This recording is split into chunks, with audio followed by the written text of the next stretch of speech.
welcome everybody. Thanks for joining. We've had a couple of technical issues, but we're delighted you could join our tokenisation session today. I'm Karen Howard from the Retail Bulletin. I'm delighted to be bringing you this session today, which is actually the second of a two-part payment series that we've staged with Ingenico. The first one was actually in July and focused on the whole Omni journey. It's still available as an on-demand link on our website if you want to check it out. But right now I'm going to hand over to Fred, who, as you know, is presenting.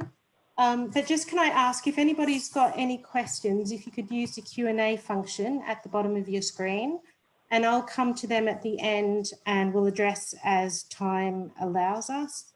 Fred, do you want to start? Yes, of course, Karen. Thank you, Karen, and thanks everyone for taking the time to join this webinar today. So my name is Frederick Frizerin. I've been with Ingenico for 11 years, and I currently head the pre-sales team within Enterprise Retail UK. And today I'm joined by Guillaume Arnal, who's a member of our offer management team based in Paris. So during this webinar, we'll touch on some of the issues faced by retailers today, and we will look at how tokenization can address and help overcome some of these challenges. Guillaume and I will be happy to take and answer any questions you may have at the end of the presentation. So let me just move on to the next slide. I'm just having a slight problem there. So if you just bear with me a second, please.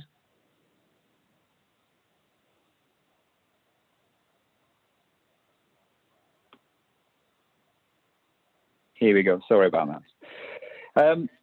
So as you all know, this year has been a particularly challenging year for our retailers, and we've seen some major changes in shopping habits and behavior.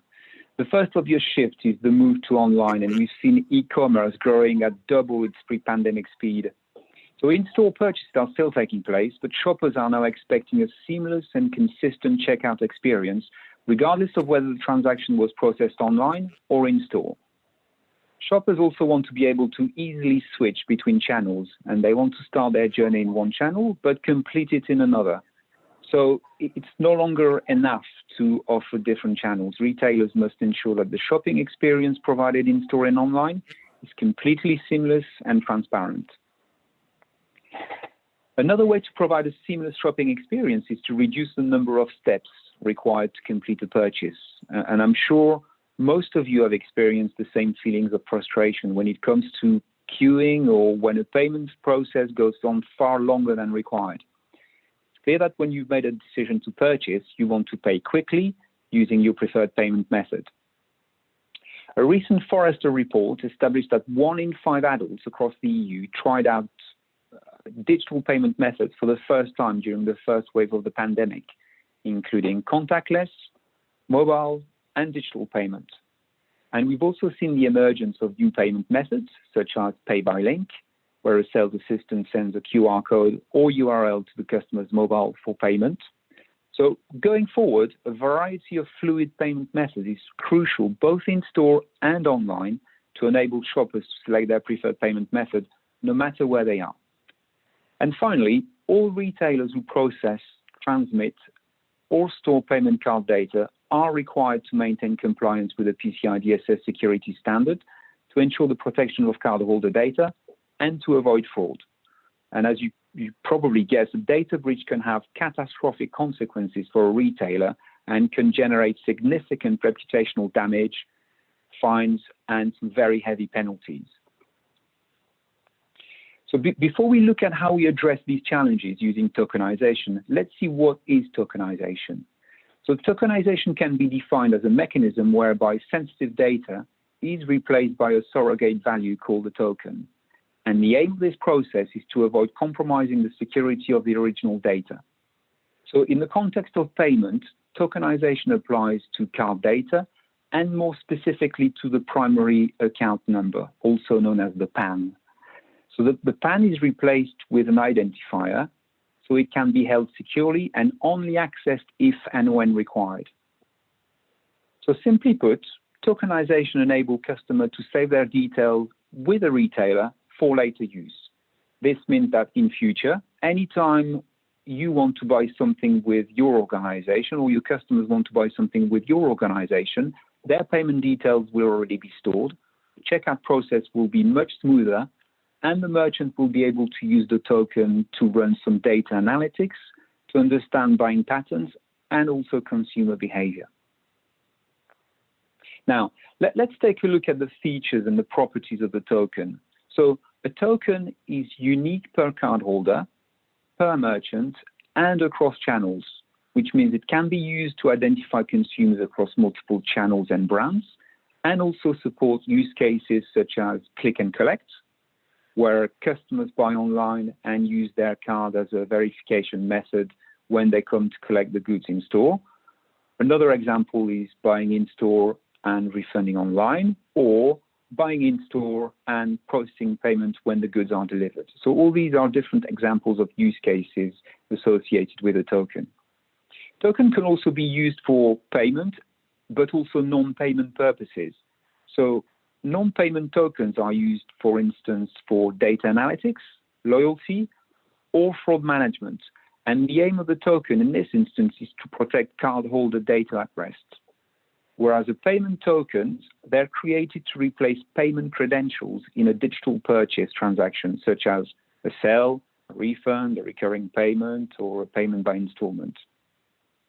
So all the use cases associated with tokens, which we've talked about so far, are payment related, but you could also envisage to tokenize non-payment data, such as a social security number, a name, or even a unique identifier.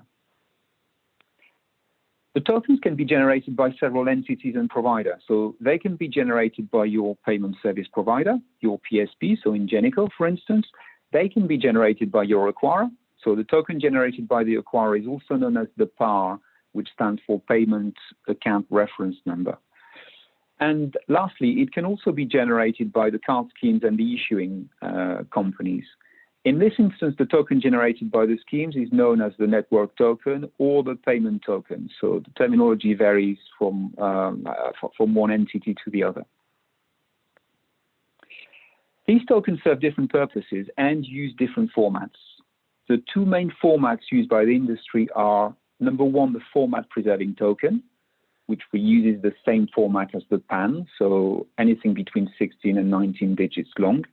So this format retains the first 6 and the last 4 digits of the PAN. So only the middle digits of the PAN are tokenized. Whereas the non-format preserving token is a token that is computed from the PAN using a mathematical function based on a secret key. So for instance, within our solution, within the Ingenico solution, the non-format preserving token is made up of 64 alphanumeric digits. So the choice of token is very much dictated by who generates the token, what use cases the token is required to support, and also how it needs to be integrated and stored within the retailer's back office systems and applications. So tokenization can serve multiple purposes and it can support different use cases. So it can be used for CRM and data analytics purposes and can provide unique data insights. So for example, it can enable a retailer to figure out where the payment journey started and where it was completed, or percentage of online versus in-store sales. Tokenization can also enable the seamless interaction of an omnichannel shopping experience. For example, should a customer buy something in store, but then phone a call center to make a return, the call center will be able to track and refund their purchase by using the token generated during the in-store transaction. Or for a click and collect solution, tokenization can enable a store to match up a customer with their online purchase by scanning their card details when they arrive in store. Tokenization can also allow retailers to implement strong fraud management capabilities by enabling them to better recognize genuine customers and also by allowing them to undertake customer analysis across channels. And finally, retailers can use tokenization in loyalty programs and rewards in order to tailor and personalize the consumer experience. So there are a number of tokenization services retailers can benefit from, and the most common one is the tokenization of card data during a payment transaction. But there are others, such as the detokenization service, for instance, which allows to convert tokens into clear text PAN.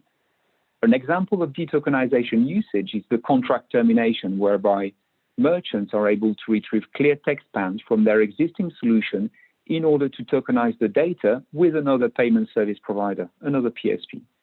So this can be achieved through a batch process by submitting a clear text PAN through encrypted batch files under a predefined format on a secure server.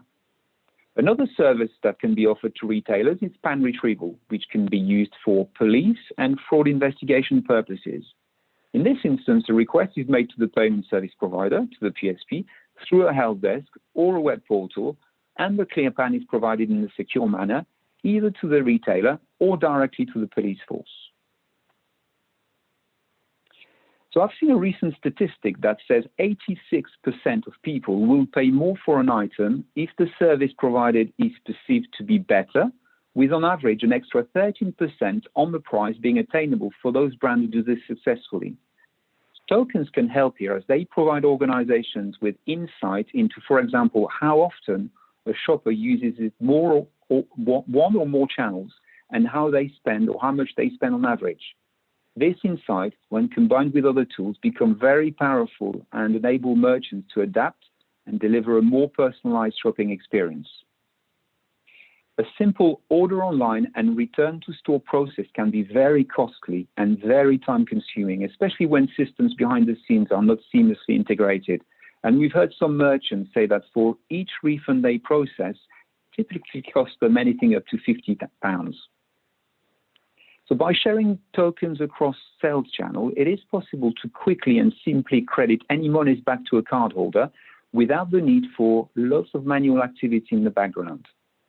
Similarly, if a shopper buys something from a physical store, but upon returning home notices a problem, it is possible for a call center agent to process a partial or a full refund back to the card used in store via an online portal. So while click and collect has been with us for a while through sharing tokens across sales channel, it is possible to use the original card that made a purchase as an identifier when a customer comes back to collect their goods in store. This is more secure than an email and simpler way for a shopper to complete the transaction.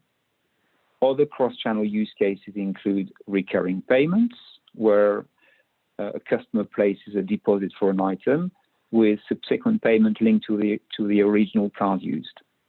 So all these things mentioned are possible, but importantly, none of them compromise or put at risk the security of an individual or a merchant brand. I'm now going to hand over to Guillaume. He's going to talk you through some of the use cases associated with tokenization. Guillaume, over to you. Okay, thank you, Frederic. Hello, everybody. I am Guillaume Arnal, and I am very happy to present you some of the main use cases identified on the retail market and the resulting benefits of tokenization. The first one concerns storing and securing cardholder data without impacting legacy back office and without requiring full PCI-DSS certification for the back office. As mentioned by Frederic, PCI-DSS means Payment Card Industry Data Security Standard, and its objective is to protect data during storage, during transmission, and during processing. So I explain you the principle of this use case in 4 steps. During the step 1 on the slide, the merchant generates a file with PANs under a CSV format encrypted with its private key. Then the merchant deposits this file on the FTP's token service. In the second step, the token service retrieves the file and decrypts it in a PCI-DSS secure environment. In the step 3, the token service processes it through its server to get a file incorporating the tokens corresponding to the PANs. The token service then encrypts this new file with the public key and signs with the merchant's private key. In the last step, the merchant retrieves the resulting file from the tokenization process on the FTP and replaces PANs with tokens into his back office. So what we have to remember in this case is all CSV file exchanges must be secured by encryptions before any deposit on FTP. And the public key of the merchant must be provided to the token services. And in the same way, the public key of the token services must be provided to the merchant. Okay, if we have a look at the benefits, still the previous one, yeah. If you have a look at these benefits, at the benefits of this case, we secure business application, replacing cardholder data with token. We secure also cardholder data on the merchant's network. And that's the most important, we do not impact legacy back office applications by using the same format than the cardholder data. If you remember what Frederick explained at the beginning of the webinar, PAN and token can have the same format, the 16-digit format, for example. And token can keep very interesting information from the PAN for data analytics, by example. Interesting information such as the bank identification number, the first digit of the PAN, or just the first digit called the major industry identifier, 3 for Amex, 4 for Visa, 5 for MasterCard, and so on. And the great thing is that the choice of the format belongs to the merchant to minimize the impact on its legacy back office applications. Okay, so the second, yeah, good, thank you. The second use case is based on API to get a common identifier for transaction, whatever the sales channel and the number of payment gateways. Okay, let me explain in 4 steps. In the first step, a customer purchases a product in store and another product on the merchant website. The PSP1 in the step 2 returns a token to the merchant at the same time of the transaction processing. In the step 3, the PSP2 calls an API service to send the PAN and get back a token from the token server. The PAN and the corresponding token are stored into a secure PCI-DSS vault of the token service. And in the last step, the PSP2 sends the token to the merchant, and the merchant has therefore the same token for the 2 transactions processed on the 2 different channels connected to different gateways. Oh, there are 4 things to keep in mind. First, payment processing by the PSP2 is not affected by the token services, as the tokenization request is done outside the payment flow. Secondly, developments can be done in parallel. For example, if you have more than 2 PSP, each PSP will use a single API, allowing a better time to market. Thirdly, REST API is the simplest and easiest interface for integration. And lastly, by getting a common and secure identifier of cardholder across channels and payment gateways, we easily understand that the benefits are plentiful for retailers. They can track customer behaviors, measure the performance of different channels or brands, improve targeted marketing campaigns, and so on. Okay. Please next, Frank. Okay. So the third use case concerns a cross-channel operation in a multi-PSP environment, such as refund by web or deferred payment. You can see it on the slide, still in 4 steps. The famous rule of 4 steps for an easy understanding, I hope. Okay, so in the step 1, a token is generated by the PSP1 during an in-store transaction and returned to the merchant. The merchant in the step 2 sends the token with the transaction amount to the online PSP to process a refund. In the step 3, the online PSP retrieves the PAN calling an API de-tokenization. And during the step 4, the online PSP processes the refund.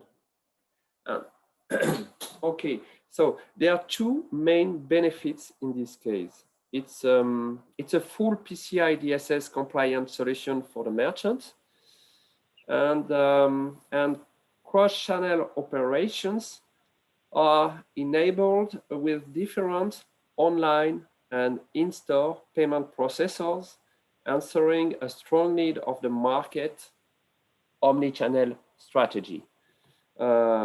Indeed, omnichannel strategy is crucial for retailers combining in-store and e-commerce to bring always more convenience to their customer, whatever the number of payment gateways should they have. Okay. I am going to stop describing use cases because we have just 1 hour, and you have understood that tokenizations offers so many opportunities and benefits for the retail market by providing this common and secure identifier across all channels and third parties. So I prefer now to tell you about a recent success story. So please next, yeah. Okay, so this recent success story illustrating how token services has enabled incremental and high secure migration to a full omnichannel solution. Okay, I give you the background. Some months ago, a large retailer in the UK has decided to replace sensitive payment data with tokens for many reasons: online payments, fraud management, in-store payments, loyalty. The main challenge was to keep associated services live on the current payment solutions until the gradual switch to a full omnichannel solution provided by Ingenico. Our token services are both provided through the payment gateway and through an API gateway. Very important. Our tokenization, de-tokenization service could process 100 million of customer tokens in a couple of hours in order to shorten the migration path and meet the merchant's transition demand. In total, 300 million of tokens were imported or generated in our PCI-DSS vault. There are many benefits for this merchant. It will no longer manipulate PANs, and after a smooth migration, its legacy tokenization system will no longer be used, as all third parties are connected to our token services via API, and every transaction processed by Ingenico generates both CRM and offline tokens, enabling omnichannel operations, fraud management, and loyalty use cases in the most simple and secure ways. Okay, so thank you very much for your attention, and I'll let now my colleague Frederic close the webinar. Thank you, Guillaume. So we've seen the benefits of tokenization, the use cases it supports, and also the different services it can deliver. And when it comes to choosing the right solution, there are a number of factors retailers should take into account. Tokenization is a fairly complex subject and a complex technology, and first and foremost, you should seek to partner with a provider who can clearly outline the options and solutions that are best suited to your needs and environment. The solution you choose should be adaptable and flexible so it can be integrated to your systems and your environment in a simple and efficient way. Of course, security is key, and the solution should comply with the guidelines provided by the PCI Council and operates within its rule. And finally, stress testing and benchmarking are all things good payment service providers, PSPs, should be able to share in order to provide reassurance that the solution is scalable and reliable. So to conclude, we always recommend that any selection process should first focus on the best fit solution, service, and partner. Of course, price and cost are important, but clearly understanding the value of each proposition and why one option is more expensive than another is critical if you are to avoid costly problems and impacts to the shopping experience. So I thank you very much for your time. I hope you find this webinar interesting and helpful, and I'll hand over to Karen for a Q&A. Thanks, Fred. That was really helpful. And just an apology to all of our attendees. If you had issues at the beginning or missed some of it, no worries. We had a bit of a technical issue on our side, so we'll send you the on-demand link so you can catch up with the intro for that. There's been a few questions that have come through. If you can, either of you, we'll start with, okay, is CRM token always unique to the same card holder? Sorry, I'm just trying to read. Guillaume, do you want to get that one? Okay, I can take this one. Good question. I would say yes and no. Let me explain. A CRM token is unique per card holder and per merchant across channel. The and is very important. I give you an example. If a customer uses his card with the same retailer in different stores as well as online, then the transactions will generate the same token. But if the transactions are processed with the same card in stores belonging to different retailers, then it will generate different tokens. So a CRM token is unique for each merchant. The reason it minimizes the risks and safeguards retailers from fraud and data robbery. Okay, well answered. You may as well take this one. Is encryption more secure than tokenization? Oh, I can take it also. It's a very good, again, a very good question. Tokenization is often confused with data encryption.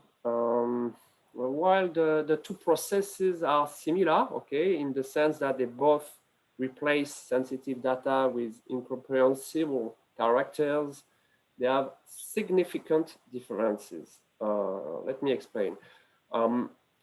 CRM is randomly generated, while data encryption uses algorithm, also called encryption keys, to replace spans. Although they address the same security requirement, it remains possible for hackers to reverse engineer encrypted data back to their original forms by getting the algorithm used or cracking the encryption keys. On the other hand, CRM tokens are randomly generated and possess no mathematical relationships with the original data. So to summarize, to make very simple, tokenization is irreversible. Difficult to pronounce, irreversible. So that's my answer. Great, thank you very much. Okay, they're coming in thick and quick. I'm not sure we'll have time for all of them. Fred, do you want to pick this one up? What are the benefits of the PAR, the payment account reference, which is generated by the acquirer?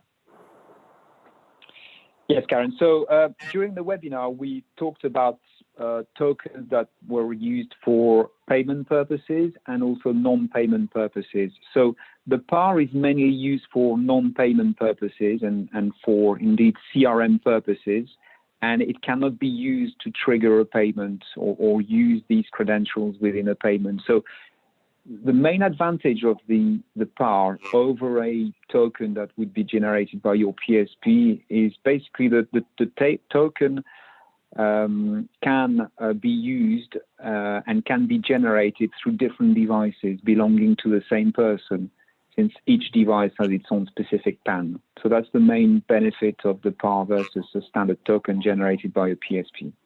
But as I said, it cannot be used to trigger a payment. It can only be used for data analysis purposes or CRM purposes. Okay, and on that, another one, can you still generate a token if the solution is offline and connectivity between your central servers and your stores are down? Yeah, that's a question we often get asked, actually. So tokens can be generated at central level or through the payment device when the solution operates offline. So when you have a requirement to have the token available at all times, and there are a number of use cases that would require this, and an obvious one is the click and collect, which we've explained during this webinar, where you actually process an online transaction, and then when you come into the store, you use your card as a verification method. So in this instance, you must have the solution online, and you must be able to verify the card and generate a token at device level, because if the connectivity with the central server is down, then there's no other mean to actually recognize the customer. So in this instance, and for specific use cases, it is recommended to generate the token at the payment terminal level. Okay.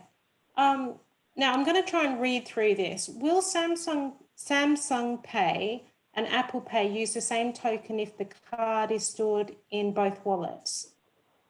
I think there's a grammatical issue in that, but can either of you answer that? Yeah, so this is linked to the PAR question, and the answer is no, it will not be generate the same token, hence why the PAR is very useful in this instance, because it's the same token can be generated through different devices belonging to the same person. So the PAR will address that requirement, whereas a standard token used by or generated by the PSP will not. Okay, I think I understand. Right. How much tokenization will be useful for QR code-based payment? Guillaume, do you want to take this one? This is very useful because we use tokenization to secure the link between the mobile and the payment terminal when we use the QR code for the payments. So the link is obvious and the interest of the tokenization also. So we'll now define this new alternative payment method by using the tokenization to make it at least secure. Maybe you can add something, Frédéric? No, I think that's pretty much yeah, that's pretty much it. Okay. Okay, we'll have one final question because we're coming to the end of the time. I'm going to try and read through the grammatical issues here. Could you link people's FICA information, is that how you pronounce it, to the token? i.e., if you have a database of people's FICA information, and if a company wants to know if they are compliant, are they sent a yes or no token? Karen, you broke up there. Could you repeat the question again? Okay. Could you link people's FICA information to the token? Are they sent a yes or no token? if they are compliant? Can we take that question away? I mean, Guillaume, unless you can answer that, I'm not sure I'm fully understand it. So, Guillaume, unless you know the answer and you've understood the question, maybe we can take this one away and come back. No. Sorry. Yes, it's concerning FICA and the database linked to the FICA. It's not. I don't think we have the link regarding our tokenization offers, and I don't think we propose such compliance or such links. So it's quite difficult to answer now regarding this aspect because we are focused on the payment, and we used how you say that the payment mean to follow the customer, but it's the FICA is another subject, so I prefer not to answer you now, but maybe to give you an answer with more complete or with details after this webinar concerning these points. Okay, that's good. I'm sorry of that. Send you a direct response on that. Yeah, thanks for asking. Yeah. And on that, if anybody else has any other questions, please feel free to email me or the Ingenico team, and we'll address them immediately. But I think that's us for the time frame right now. Gentlemen, do you have anything else that you would like to summarize with?